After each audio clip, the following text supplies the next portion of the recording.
ചെമ്പനീർ പൂവിൻ്റെ ഏറ്റവും പുതിയ പ്രൊമോ റിവ്യൂയിലേക്ക് എല്ലാ കൂട്ടുകാർക്കും സ്വാഗതം. രേവതിയുടെ സ്വർണ്ണങ്ങൾ സൂക്ഷിക്കാൻ കൊടുത്തിരിക്കുന്നത് നമ്മുടെ ചന്ദ്രമതിയുടെ കയ്യിലായിരുന്നു. സ്വർണ്ണത്തിന് ആവശ്യം വന്നപ്പോൾ നമ്മുടെ സച്ചിൻ രേവതിയും സ്വർണം തിരികെ ആവശ്യപ്പെടുന്നുണ്ട്. അതും പ്രകാരം അച്ഛൻ തന്നെ ചന്ദ്രമതിയോട് പറയുന്നുണ്ട്, രേവതിയുടെ സ്വർണ്ണങ്ങൾ നീയല്ലേ സൂക്ഷിക്കാൻ വെച്ചിരിക്കുന്നത്, ആ സ്വർണ്ണങ്ങൾ അങ്ങ് എടുത്തുകൊണ്ട് കൊടുക്കാൻ. അന്നേരം എല്ലാം സുധിയുടെ മുഖത്ത് ചെറിയൊരു പരുങ്ങലുണ്ടായിരുന്നു. അതിൻ്റെ പിന്നിലെ കാരണം സച്ചിയും രേവതിയും ഓർണമെൻറ്റ്സ് വിൽക്കാനായിട്ട് കടയിൽ കൊണ്ടുപോകുമ്പോഴത്തേക്കും അറിയുന്നുണ്ട്. അതായത് അവരുടെ കയ്യിലിരിക്കുന്ന സ്വർണം ശരിക്കുള്ള സ്വർണ്ണമല്ല, ഗോൾഡ് കവറിങ് ആണെന്ന്. അത് കേട്ട് രേവതി ആകെ ഷോക്കാവുന്നുണ്ട്. ഇതെങ്ങനെ എന്തു പറ്റിയെന്നറിയാതെ അവരാകെ വിഷമിച്ച് പുറത്തു വന്ന് ആലോചിക്കുന്ന സമയത്ത് സച്ചി പറയുന്നുണ്ട്, അങ്ങനൊരു സംഭവം ഉണ്ടായിട്ടുണ്ടെങ്കിൽ തീർച്ചയായിട്ടും അത് അമ്മ പുന്നാരിച്ച് വളർത്തുന്ന ഒരു കള്ളനുണ്ടല്ലോ, ആ സുധി, അവൻ ഒപ്പിച്ച പണിയായിരിക്കും.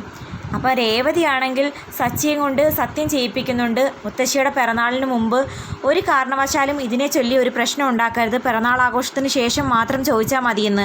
അങ്ങനെ സത്യം ചെയ്തു കൊടുക്കുന്നുണ്ട്. സച്ചിയും വീട്ടിലേക്ക് വരുമ്പോഴത്തേക്കും പിറന്നാൾ ആഘോഷത്തിൻ്റെ എല്ലാ അലങ്കാരങ്ങളും റെഡിയാക്കി കേക്ക് മുറിക്കാനായിട്ട് മുത്തശ്ശി റെഡിയായി ഒരുങ്ങി നിൽക്കുന്നു. സച്ചിക്കാണെങ്കിൽ സുധിയെ കാണുന്നതിനനുസരിച്ച് കലി വരുന്നുണ്ട്.